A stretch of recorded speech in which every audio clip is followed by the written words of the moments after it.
এখন দেখো মনসা পুজোর নাড়ু তৈরি হচ্ছে। আমাদের বাড়ির কুটনি বুড়িটা দেখো সব কাজে এক্সপার্ট, কেমন করে নাড়ু করছে দেখো। ছোট্ট থেকে শিখতে হয়, মেয়েদের যা শিখবে।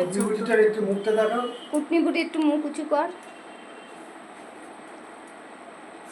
কে শিখিয়েছে নাড়ু করা? আমি শিখাইনি।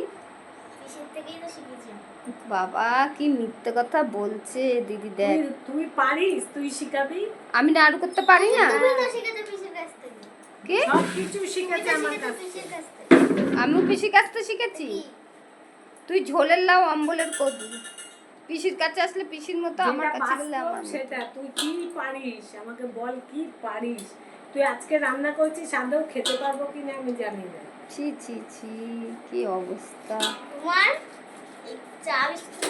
মনে আমি রান্না করি ভালো লাগে না খারাপ লাগে বল, তাকিয়ে বল। আমার বর আর ছেলেটা খেতে পারবে কি? তোর বর বলছে এইরকম চুনো মাছ রান্না কোথাতে শিখলি? বাবা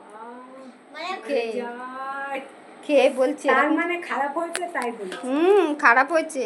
ঠিক আছে, বাড়ি আসুক, বাড়ি আসলে আমি চেক করব। আর জীবনে রাঁধবো না, এই তো সুযোগ পেয়ে গেলাম। যেই বলবি রান্না কর বলবো আমি রাঁধবো।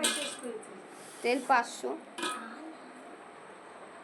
তো চলো, এখানে দিদি নাড়ু আরম্ভ হয়ে গেছে।